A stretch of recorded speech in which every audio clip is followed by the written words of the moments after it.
ইমাম হোসেনের বিবি বেটি আর জয়নবদের ধরে, জয়নবদের ধরে কারবালা থেকে নিয়ে যাবে এজিদের দরবারে, এজিদের দরবারে। তাদের হাতে বেড়ি গলায় দড়ি দিয়ে এজিদ সেনা টানতে থাকে, এজিদ সেনা টানতে থাকে। ভুকা প্যাসায় অসহায় এজিদের খান, ভুকা প্যাসায় অসহায় হোসেনের খানদান কানতে থাকে, হোসেনের খানদান কানতে থাকে। এজিদ সেনা পৌঁছালো যখন কুফা নগরে গো এজিদের দরবারে, আওলাদে নবীদের উপরে সবাই অত্যাচার করে গো, সবাই অত্যাচার করে।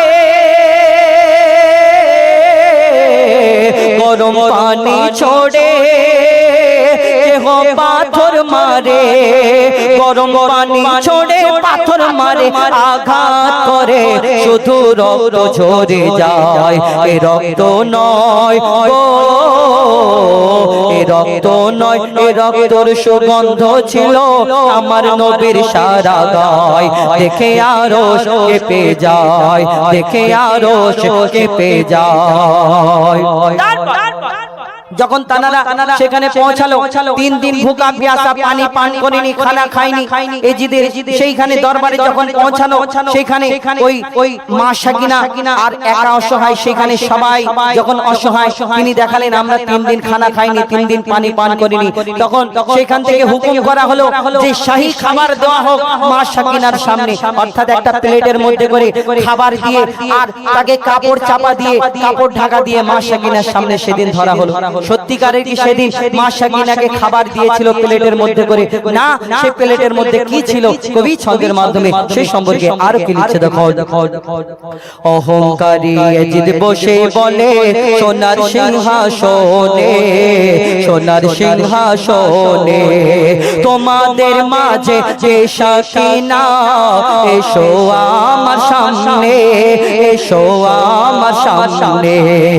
মা সাকিনা এগিয়ে এসে বলে আমি হোসেনের বেটি, হোসেনের বেটি। 3 দিন মোরা ভুকা প্যাসায় খাইনি পানি রোটি, খাইনি পানি রোটি। এজিদ বলে নিয়ে এসো সাকিনার তরে শাহী খাবার গো, সাকিনার তরে শাহী খাবার। এক থালার উপর কাপড় ঢেকে রাখে সামনে সাকিনার গো, রাখে সামনে সাকিনার। দেখে থালায় ঢাকা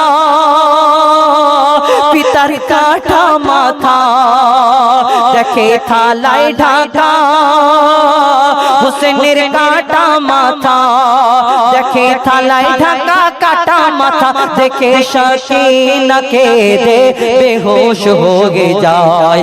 এ দৃশ্য দেখে গো, এ দৃশ্য দেখে হোসেনের নিথর চোখে, এ দৃশ্য দেখে হোসেনের নিথর চোখে অশ্রু ঝরে যায়। দেখে আরশ কেঁপে যায়। মা সাকিনা কাঁদে পিতা হোসেনের মায়ায়, মা সাকিনা কাঁদে পিতা হোসেনের মায়ায়। ওই নিঠুর কারবালায় কাঁদে হায় হায় ও, কাঁদে হায় হায় আর তর পায় বলে মোর আবা কোথায়। ওই নিঠুর কারবালায়, ওই কঠোর কারবালায়, ওই নিঠুর কারবালায়।